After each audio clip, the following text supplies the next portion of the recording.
Assalamualaikum warahmatullahi wabarakatuh. Halo sahabat cerita horor story, bagaimana kabar Anda? Pasti baik kan? Di kesempatan kali ini kita akan melanjutkan cerita panggilan telepon dari kamar mayat ya, kelanjutannya. Sebelum cerita kita mulai, alangkah baiknya tekan tombol like, subscribe, dan komen. Oke? Dan cerita ini ditulis oleh Ramdan Nadia. Jika kalian ingin langsung membacanya, nanti saya taruh link di deskripsi. Oke? Tanpa lama-lama, kita mulai. Tubuhku terasa kaku, lidah pun keluh, tak bisa membalaskan ucapan, apalagi bau busuk ini sangat mengganggu, hingga membuatku pusing dan mual. Wanita itu berjalan mendekat. Entah mengapa aku tak bisa memejamkan mata. Cairan berwarna hitam menetes di ujung mulutnya yang tersenyum lebar. Pikiranku terasa buntu, tak bisa merapal satu pun doa. Nama saya Mita, ucapnya sambil berdiri beberapa jengkal di hadapanku. Saya memiliki keluarga, tempat saya bukan di sini, ucapnya pelan. Din, terdengar suara Mas Karno memanggilku. Hanya dalam sekejap wanita itu menghilang. Aku pun tertunduk lemas dengan irama jantung yang tak beraturan. Din, kenapa duduk di lantai? Tanya Mas Karno. Saya menghampiriku, namun aku belum bisa membalas ucapannya. Masih sok berat. Din, teriak Mas Karno sambil menepuk pundakku. Ditanya, diem aja. Makasih Mas, balasku pelan. Ngapain duduk di lantai? Bangun oi, malu kalau dilihat orang. Mas Karno membantuku berdiri, namun baru berdiri sebentar, rasa mual ini tiba-tiba tak tertahankan. Aku pun muntah di samping pos satpam. Ya elah Din, lu sakit? Perasaan tadi gak kenapa-napa. Makasih Mas, balasku yang masih jongkok sambil menekan-nekan leher di bagian belakang. Makasih melulu. Ada apa sih? Mas Karno terdengar kesal. Terus cewek cantik yang tadi mana? Setelah merasa baikan, aku pun bangkit dan berjalan masuk ke dalam pos untuk mengambil air. Makasih Mas, gara-gara Mas saya bisa bebas dari cewek itu, ucapku. Hah? Cewek tadi bukan manusia Mas? Ah masa? Gue lihat kayak manusia kok. Lu salah lihat kali. Beneran Mas, cewek itu yang bisa nelpon ke sini dari kamar mayat. Jangan nakutin aku Din, aku jadi merinding nih. Kalau saya bohong, mana mungkin sampai begini. Terus kenapa lu muntah-muntah gitu? Bau Mas, bau busuk banget badannya. Ngobrolnya jangan di sini, ke warung depan saja yuk, minum teh. Tumben baik Mas. Gue kagak mau lu sakit. Ntar besok gue harus jaga sendirian. Kami pun berjalan menuju warkop seberang. Mas, kok toiletnya cepet amat tadi?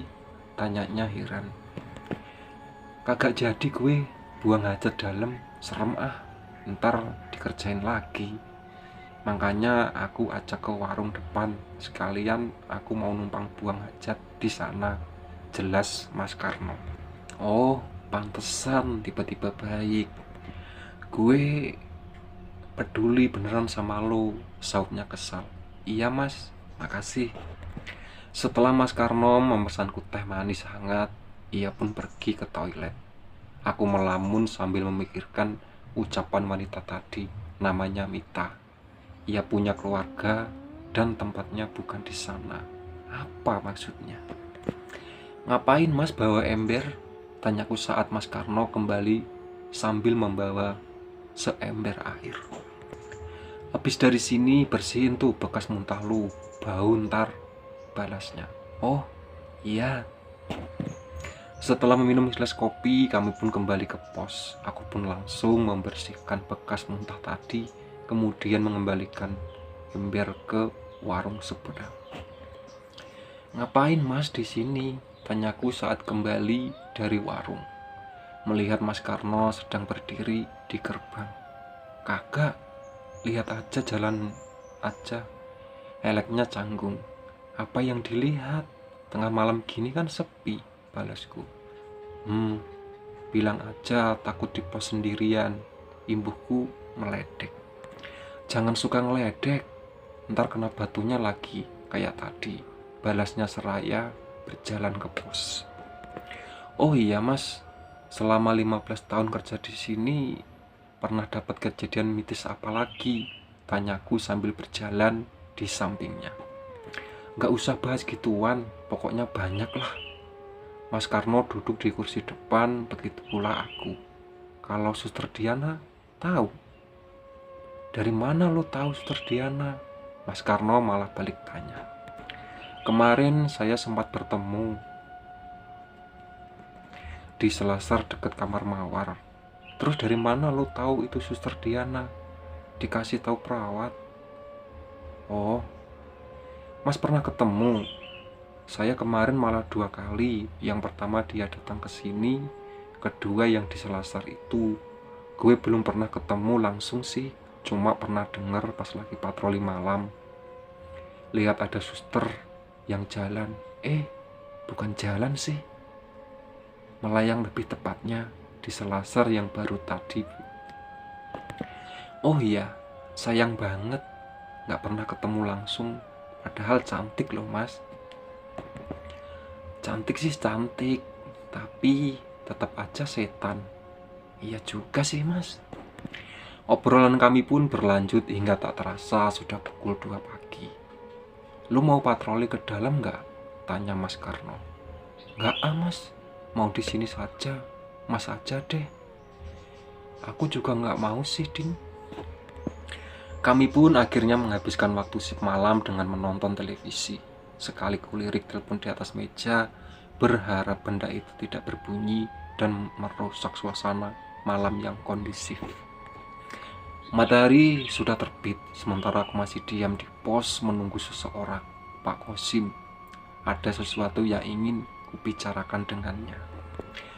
Gue balik dulu ya Din, ucap Mas Karno pamit. Iya Mas, hati-hati. Mas Karno pun pulang dengan mengendarai sepeda motornya. Tak lama Mahmud dan Bahar datang. Lu jaga sendirian tadi malam Din? Tanya Mahmud. Kagak, ada Mas Karno kok. Oh iya, Mas Karno udah sembuh?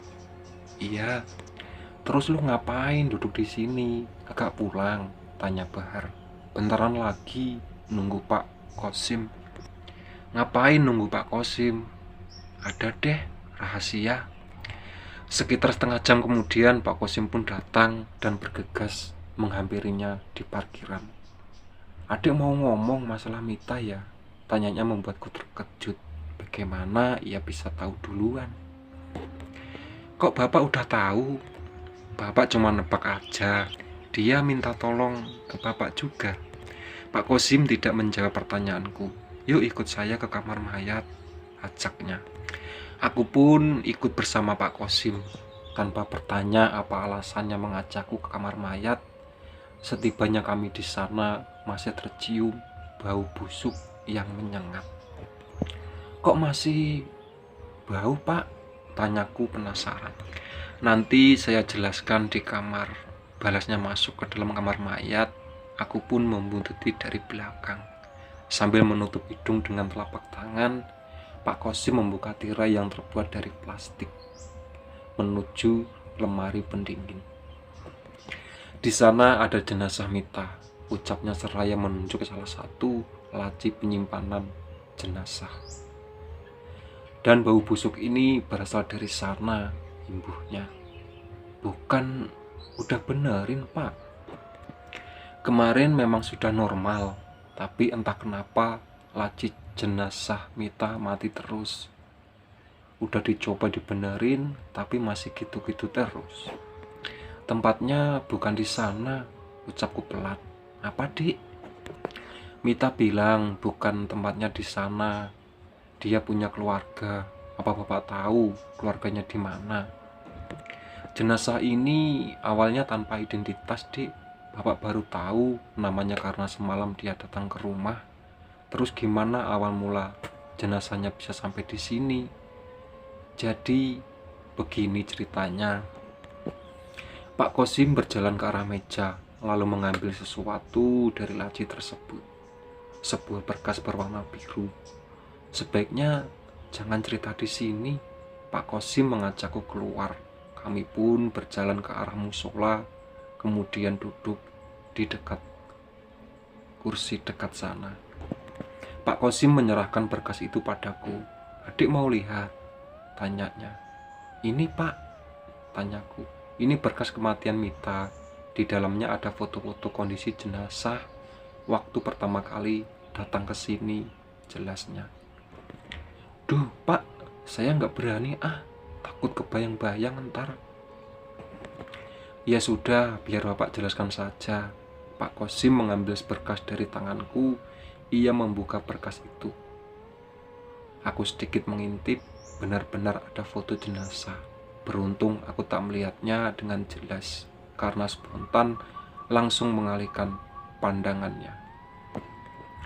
Tepat seminggu lalu, polisi menemukan jenazahnya di pinggir tol Jogorawi tanpa identitas. Di lokasi hanya ada tas berisi pakaian yang tergeletak di dekatnya. Pak Kosim mulai cerita. Ada beberapa luka tusukan di tubuhnya, 2 di bagian perut dan 1 di bagian punggung. Polisi beranggapan kalau dia telah menjadi korban pembunuhan dengan motif menguasai harta sambungannya. Pak Kosim mengambil salah satu foto. Dengan cepat aku kembali memalingkan wajah. Gak usah takut, toh adik juga pernah ketemu langsung sama dia. Emang foto apaan itu Pak? Tanyaku masih memalingkan wajah. Foto wajah jenazah. Bapak cuma pengen tahu, bener gak dia itu adik lihat semalam? Iya Pak, itu dia, Mita. Pak Kosim kembali memasukkan foto wajah Mita ke dalam berkas. Berarti bener namanya Mita. Adik tahu nggak kenapa dia sampai meneror adik? Sambungnya. Saya juga nggak tahu Pak, padahal saya baru kerja di sini. Oh iya, tadi malam bilang kalau dia punya keluarga dan dia bilang tempatnya bukan di sini. Iya Pak, dia bilang begitu. Berarti dia pengen jenazahnya dikembalikan sama keluarganya. Terus gimana cari alamat keluarganya kalau identitasnya tidak ada Pak? Bapak juga bingung, soalnya kalau permintaan gak dituruti, Bapak khawatir dia bakal terus ganggu orang-orang yang ada di rumah sakit. Aduh Pak, jangan nakutin gitu. Bapak juga pernah punya pengalaman seperti ini. Bedanya polisi bisa identitas lebih cepat, jadi Bapak bisa buru-buru memulangkan jenazahnya ke keluarganya, ucap Pak Kosim. Kasus Mita ini beda. Sudah seminggu polisi masih belum menemukan titik terang imbuhnya. Biasanya beberapa lama jenazah tanpa identitas disimpan di lemari pendingin. Paling lama sebulan kalau nggak ada keluarga yang menjemput atau mengakui, jenazahnya bakal dimakamin di belakang rumah sakit. Berarti ada kemungkinan Mita bakal neror sampai sebulan. Bisa jadi enggak, kalau dia terus mengeruak lemari pendingin, Bapak bisa memakamkan jenazahnya lebih cepat. Dalam hatiku berharap ia terus merusak lemari pendingin, sehingga bisa segera dimakamkan dan berhenti menerorku. Semoga saja polisi bisa segera nemu titik terang supaya Mita bisa kembali ke keluarganya, ucapku. Semoga aja Dik. Ya udah Pak, saya pulang dulu. Iya Dik, Bapak juga mau pulang ke kamar mayat. Assalamualaikum. Waalaikumsalam. Aku pun berjalan menuju parkiran. Tiba di parkiran langsung menyalakan motor. Tet. Kutekan klakson sambil menghentikan motor di depan pos. Mut, Har, gue balik dulu ya. Pamitku pada Mahmud dan Bahar. Iya Din, sahut Mahmud. Aku pun melaju menuju kosan. Kebetulan letaknya tidak terlalu jauh dari rumah sakit. Sepanjang perjalanan menuju kosan, kepala ini terasa berat sekali dan pusing. Ditambah rasa pegal teramat sangat di pundak.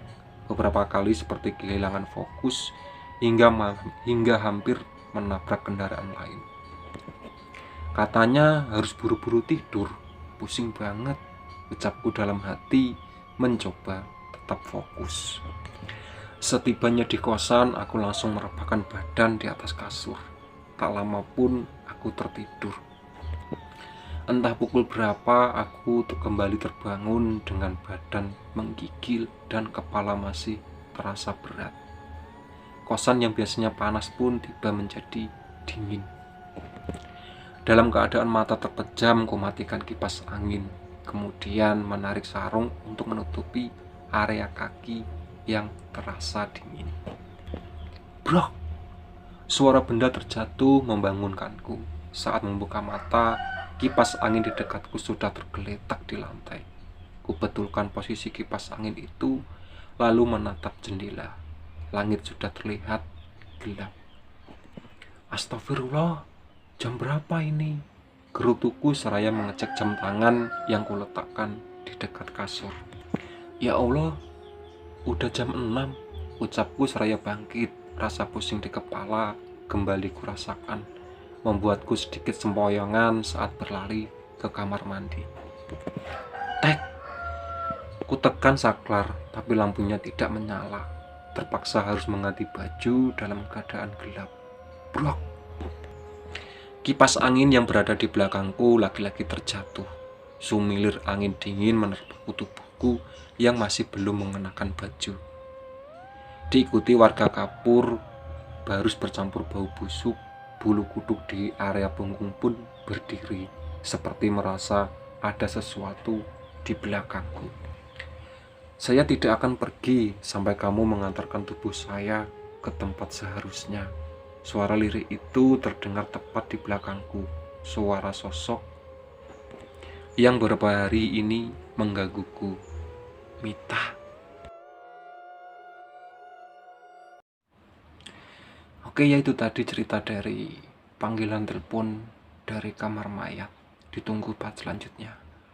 Sebelum cerita aku tutup, saya minta dukungan dari kalian dengan menekan tombol like, subscribe, dan komen. Oke?